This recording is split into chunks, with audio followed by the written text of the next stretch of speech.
Welcome back. You're watching Capital Today with me, Ashkin Rahmat, on channel 420 HIP TV. Well, for our next segment, we're actually going to have a look at financial literacy, especially in Malaysia, where household debt is actually increasing and more complex investments are being available for Malaysians' general public. Malaysians need to be a little bit more concerned with regards to how they make their investment and financial decision.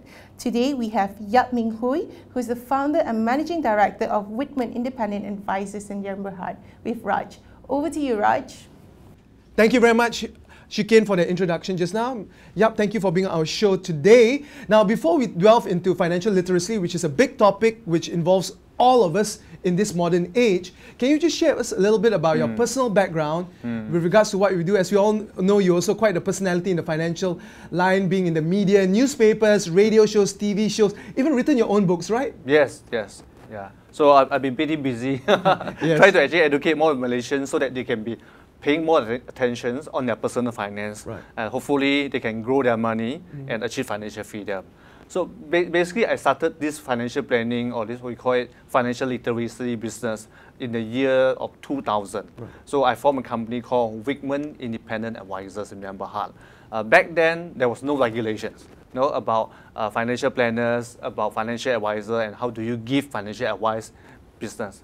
So what happened is that after I completed my professional qualification called Chartered Financial Consultant. It's a US financial planning program, and after I finished it, that's where I started the program. Yes. Right. Now, the interesting thing is, previously it was very, very tricky, as you mentioned, not really regulated, and of course, different industries are under the supervision of different authorities. Like, for example, life insurance would be under Bank Negara. The unit trust would be under Securities Commission. So in terms of coordination, there's also a bit of difficulty. And of course, certain other areas not regulated at all.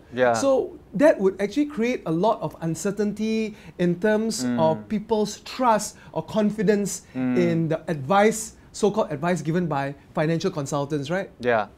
In fact, that still remains to be like that. Okay, which you must say, as well as financial planners license, that is regulated by security commissions, and then you have got financial advisor license, regulated by Bank Negara. And financial advisor license supposed to be a license for you to advise a client on their life insurance, general insurance, or banking product related kind of license. And then SC under FIMM. Have got another license called Corporate Unit Trust Advisor License. So this is a license which allow you to select unit trusts across different companies. So in that case, people like us, we are regulated by quite a number of different authorities. But from the client point of view, it's a similar service. Because what the client need to know is that we are able to actually advise them on the cross-border of the life insurance, unit trust, will, trust, and other investment, cash flow planning, and overall financial plan. Right. Yes. Now, historically, we all know that there are so many different industries, right? And usually in the past, people would specialize in one area. You know, life insurance agents, general insurance agents, unit trust agents, then of course will writers, then of course banks have also come into the picture to offer bank assurance and unit trust and across the board. Now, there's a new breed, I believe you fall in that category, whereby you are a one-stop financial center where you can offer advice as well as products and services across the board. Is that true? Yes. That's true. We are actually new breed of people, which until today, many people in the financial service now, so you're still very suspicious and very surprised that we are capable of actually addressing the issues across so many functions. We have the license to do so. So at the same time, also we have the experience to advise a client across their debt management, their insurance planning, their estate planning, their investment fund, their cash flow planning, and their overall financial plan. Which I think for those people who used to specialize in banking or specialize in life insurance, to them it's quite mind-boggling for them. Yes. Right. And actually it does make sense because a lot of these things overlap with one another. So it's good to look at it from a holistic perspective where you can, because it's all connected, right? And it's good that you'll be able to advise Yes. on this level? I think if you take example of medicine, I think it would be like, if traditionally, I think if you have actually headache, then you got to treat your head. Then if you got some actually hand problem, then you got to treat your hand. But somehow I think body is a holistic system. That's right. You just can't treat your hand because it could be caused by your head or That's your right. nerve system. It's all interconnected, right? Interconnected. So same thing comes to personal finance. You know, you may be talking about your life insurance, but then you need to actually balance with the need that you have for your retirement as well. That's Otherwise, right. you may end up buying too much insurance. You have less money to invest to grow your retirement nest egg. So can you see that? That's right. You know, so it is like something that you need to balance your resources. Because after all, no matter how much income that you make, you still have a limited resources. The idea is how do you optimize and address the various financial goals that you have. Right. Yes. Now, coming to the topic at hand, we were talking about financial literacy. Yes. Now, that's a very, very big word. I think it's been used quite often in the media, and it's a term which is quite popular. But what is financial literacy? How do you define it? Yeah, I would always, because for the past 13 years, based on my advice, my experience of advising my clients, I discovered there are two main components, you know, for one to achieve financial success. One is money making, which I think most of us know. That's right. We all love to make money, yes. Yes, Malaysia like to make money, yeah. So number two, very important component is called what I call money optimization, which involve our personal finance. But Malaysians, like what you say, we like to actually earn more money, work very hard, get more higher salary, That's get increment, get bonus. You know, because now it's also bonus month already. That's right. So this is the part that you do well. But I discovered is that no matter how much money you make, how high income that you generate, if you don't try to optimize your money, you will not be able to get out the rat race. Right. Yeah. When I say you can't get out of the rat race, I mean that because you have a lot of income, if you don't try to save, you don't try to actually invest, and don't try to accumulate some capital and net worth.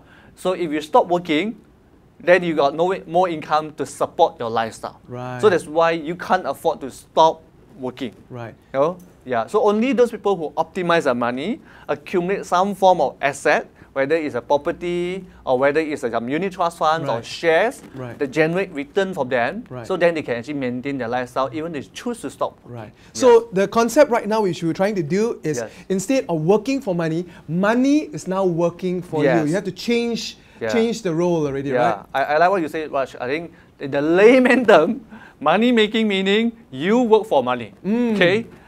In the money optimization meaning that money works for you. That's right. So you cannot be always working for money because eventually you will not get any younger. That's right. You will feel tired. So you need to actually be able to have some money to take care of you when you're actually older. That's right. So you have to look at it from a big picture. Yes. Right. Yes. But look at these two portions at the same time. Right. Yes. Okay. With regards to that, optimizing of money, money optimization, we're going to talk more about it in our next segment later. Now, coming back to the state of Malaysia as a whole. Now, we always know the saying that sometimes you see a lot of people out there very, very successful. We're talking about your doctors, lawyers, engineers, accountants, even CEOs of big companies. But when it comes to financial literacy or money management, some of them actually fail quite miserably. What's your thoughts on that? I would say that's why I think it's a culture and it's a tradition that we have as Asians. We are all very hardworking people. We spend a lot of time in our business and in our profession.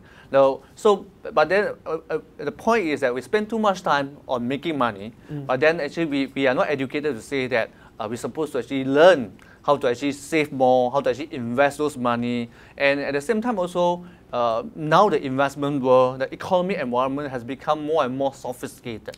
So, but people, I think, have not been able to actually catch up with that kind of development. Right. So that's where the challenge is. Right. Now, you also mentioned earlier that this is a changing world, and this modern world is becoming more intricate, it's becoming more complex. And then other things which we see these days is younger and younger people are, of course, going to debt. And we see some very scary statistics from like AKPK that the number of bankrupts below the age of 45 is skyrocketing through the roof. Is it because of things like easy credit offered by banks, and for them they don't have the financial acumen to actually manage their money, you know, spend first and then maybe pay the minimal, like for example on their credit cards, which actually led to this kind of social problems that we see right now? It's going to become a social problem and it's going to become a national problem.